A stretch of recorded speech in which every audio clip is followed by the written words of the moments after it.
Bonjour, est-ce que vous connaissez Artemis Fowl? Soit vous me répondez oui et vous faites partie des fans du livre dont il est tiré, soit vous êtes au courant que c'est le nouveau live-action estampillé Disney. Dans tous les cas, ça doit probablement vous dire quelque chose. On parle d'un projet de film qui dort depuis 2001, donc à la quasi-sortie du livre dont il est adapté quand même, et probablement lancé sous l'influence de l'adaptation d'un autre livre jeunesse, Harry Potter.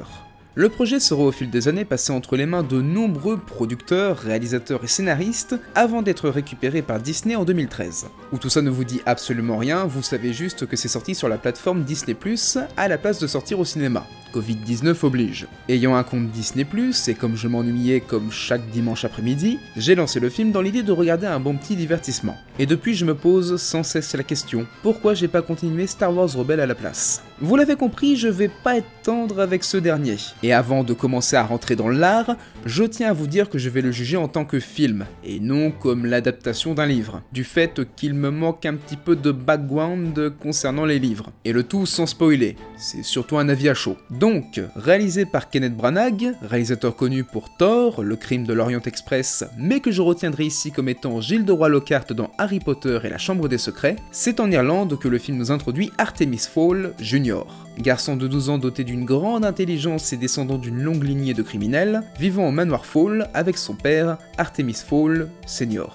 Un homme richissime qui transmet sa passion des contes de fées à son fils depuis sa plus tendre enfance. Du jour au lendemain, Artemis Fowl Sr. disparaît de son bateau et se retrouve accusé du vol de plusieurs objets inestimables trouvés à bord de son bateau. C'est ainsi que Artemis Jr. reçoit un appel d'un personnage du nom de Opal, que j'appellerai ici Voldemort du pauvre, lui demandant de retrouver l'Aculos, puissant artefact féerique dont j'ai pas vraiment compris à quoi ça servait, mais bref. Artemis Fowl Jr. va prendre conscience que les contes de fées existent bel et bien et sera accompagné dans sa quête par son majordome Domovoy, de la capitaine des fées Holly Short et du nain gigantesque Mulch. Voilà grosso merdo. Par où je commence? Le film ne fonctionne pas. Ou du moins il ne fonctionne pas avec moi. Car il passe à côté d'un élément extrêmement important, le développement de personnages. J'ai jamais ressenti autant de frustration. Car même s'il y a un narrateur qui essaye de nous la faire courte pour nous présenter les personnages, l'histoire, et qui a sans nul doute été ajouté au dernier moment, je ne suis toujours pas sûr de savoir qui est Artemis Fowl et les autres persos. Et je suis pas sûr qu'ils le savent eux-mêmes. C'est dommage, hein, la construction de qui ils sont dans leur globalité, elle est là. Mais le développement, il est raté. Il y a un manque cruel d'implication envers les protagonistes, tellement sous-exploité que quand il leur arrive un truc, bah on s'en fiche. Et sans parler des personnages introduits juste pour être introduits,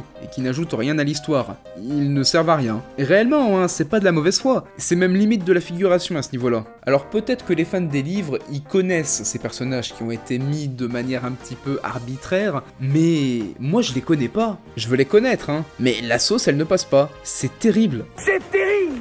On dirait limite que je suis pas la cible du film. Or le truc c'est de faire découvrir l'univers au grand public. Enfin, faut croire que non finalement. Mais le plus chagrinant c'est que le film est mou.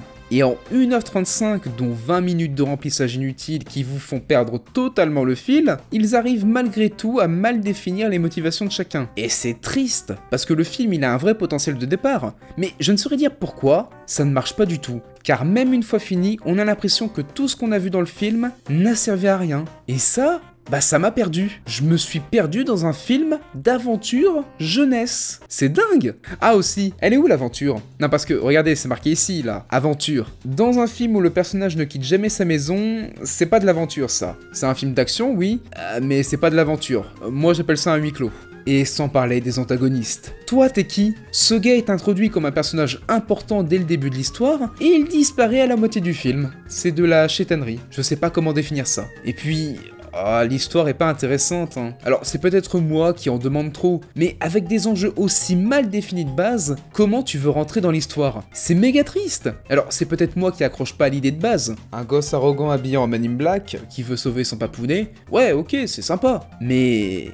il n'y a aucune accroche émotionnelle. Accroche émotionnelle totalement vide. Si mal développée qu'on s'attache ni au héros, ni à personne en fait. Sans parler des éléments introduits en début de film, pour ne pas être exploité au final. Bref, Des personnages vides, une intrigue pas définie et des enjeux brouillons. Je pourrais développer, mais ça servirait à rien, ça serait vraiment tapé dans le vide. Et je vous épargnerai la fin du film, qui a un level de prétention plutôt élevé de la part de Disney. Je pourrais vous parler de quoi d'autre? Des effets spéciaux? Ben, c'est basique, hein, j'ai rien à redire vis-à-vis de ça. C'est correct, hein, sans pour autant être ouf, mais c'est pas dégueulasse non plus. Bon, on va essayer de mettre du positif dans tout ça. Il y a le nain Mulch. C'est le seul et unique personnage intéressant de tout le film. C'est carrément le narrateur, hein, qui bizarrement nous donne l'impression qu'il a déjà vu le film, mais enfin bref. C'est le caractère le plus intéressant de tous. Il nous fait rire 2-3 fois, il est rigolo, un petit comic relief pas trop lourd dans les faits et qui m'a fait tenir tout le long du film.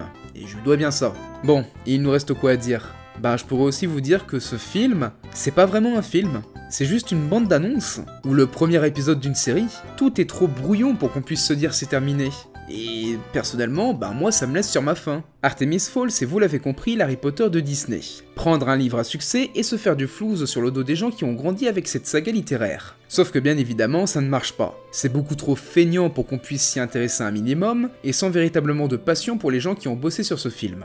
Et moi je pourrais vous dire que ça m'énerve, mais ça m'énerve pas. Ça me rend triste pour les gens qui voulaient voir une adaptation à la hauteur de leurs espérances. Pour l'heure, une suite semble déjà être en préparation par Disney. Espérons qu'ils vont corriger les nombreuses zones d'ombre qu'il y a dans le film.